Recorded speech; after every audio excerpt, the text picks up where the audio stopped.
লাইভে আপনাদের সকলকে স্বাগত। আমি সুদীপ্ত রয়েছি আপনাদের সঙ্গে। আজ ভোরবেলা বেলেঘাটা রোডে একজনকে গ্রেপ্তার করা হয়েছে।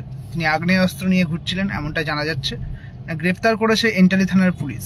যেটা বিষয় হচ্ছে যে প্রথমত যারা ট্রাফিক গার্ড ছিলেন, একজন ট্রাফিক গার্ড ছিলেন এবং একজন অফিসার ছিলেন, তারা মূলত সার্জেন্ট ছিলেন একজন, এবং তারাই সেই সময় ডিউটিরত অবস্থায় ছিলেন। এবং বেলেঘাটা রোডে ভোর 5টা, সম্ভবত ভোর 5:04 দেখতে পান একজন ব্যক্তিকে এবং তাদের সন্দেহ হয়, এবং তারপর তাকে জিজ্ঞাসাবাদ করা হয় এবং তার গেঞ্জির তলা থেকে, তার কোমরের থেকে উদ্ধার করা হয়েছে সিঙ্গেল শট আর্মস। এবং এই আর্মস যখন পাওয়া যায় তারপর তাকে আটক করা হয় সেখানে, এবং এই সিঙ্গেল শট আর্মস পাওয়ার পর তাকে এন্টালি থানায় নিয়ে আসা হয়, এবং এন্টালি থানায় নিয়ে আসার পর তাকে গ্রেফতার করা হয়েছে 7টা 5 নাগাদ, এমনই জানা যাচ্ছে।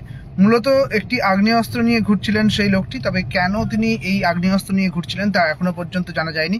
এ বিষয়ে তদন্ত চলছে, এবং তিনি ঠিক কি বিষয়ের সঙ্গে জড়িত এবং কেনই বা এই বন্দুক নিয়ে ঘুরছিলেন তিনি, এই বিষয়টা জানার চেষ্টা করা হচ্ছে। তবে তৎক্ষণাৎ তাকে গ্রেপ্তার করা হয়েছে বলে জানা যাচ্ছে। এখনো পর্যন্ত এর তদন্ত শুরু করেছে এন্টালি থানার পুলিশ। আরো বিস্তারিত এখনো পর্যন্ত জানা যায়নি, যা জানা যাবে সে বিষয়ে আমাদের নজর রয়েছে।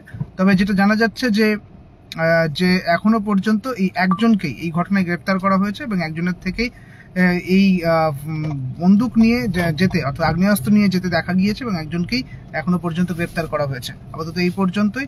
দেখতে থাকুন নিউজ 18 বাংলা।